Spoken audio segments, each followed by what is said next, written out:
Kita niyo kung paano ko sinira ang room ng OFW26. Kita niyo, no? Yan, manoodin niyo ng ayos. Lahat po nung nasa BC ng client ng Voice of Fire. Yan, no? False. Si False. Lahat yan si False. Putang ina yan. Ano? Malibas, mga bugok ang mga tao dito eh. Mga tanga. Gaya nitong si Sumba, isang tanga. Itong si Aguilos, isang tanga. Puros lahat ng clan ng Pals dito. Inigi ako ng inigi. Gaya nitong si Princess, pinag-iigi ako. Kasi mga bobo. Mga bobo ang tao dito. Mga bobo. Ha? Kitang-kita nyo naman po yan, mga utol, mga sis. Binibigyan ko lang po kayo ng isang tip para sa paggamit ng Voice of Fire. Kung paano gamitin ng isang Voice of Fire. Dahil mga isang tanga mga ito eh. Kita nyo naman yan, no? Nangunguna lagi si Falls. Si Falls. Laging si Falls. Yan o, lahat may tenga yung busy. Yung boots ko sa lobo, lahat may busy yan.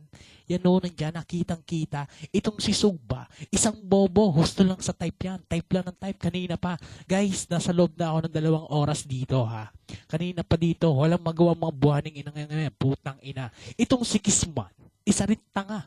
Bobo. Bobo yan si Kisman, ha. Bobo yan eh. Isang bobo. Isang dakilang bobo. Ano? Ito. Kisman. Sugba. Ha?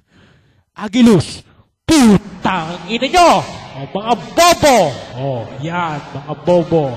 O, kaya sounds lang tayo, guys. Sounds muna tayo. Kasi mga tanga mga yan eh. Walang alam. Mga bobo. Ha? Kaya guys, kung gusto nyo po matutunan ng Voice of Fire, PM nyo lang kami. PM lang, guys. PM nyo lang. Okay? You should be taking a dirt nap after that ragdoll today.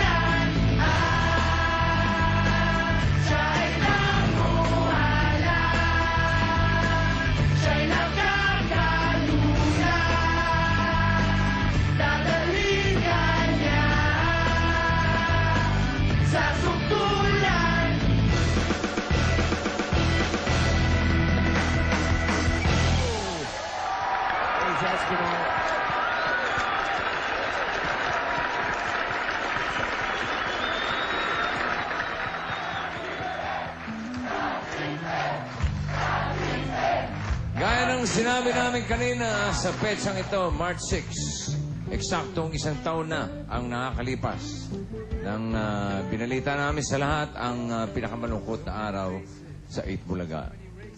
Ang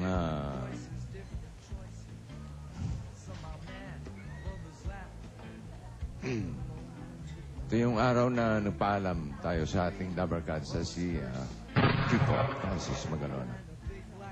You should be taking a dirt nap after that ragdoll today. Ang araw na ito naman, ngayon ay gagawin naming araw ng pasasalamat dahil nakasama namin ng nag-iisang Dabarkads na kagaya ni Kiko.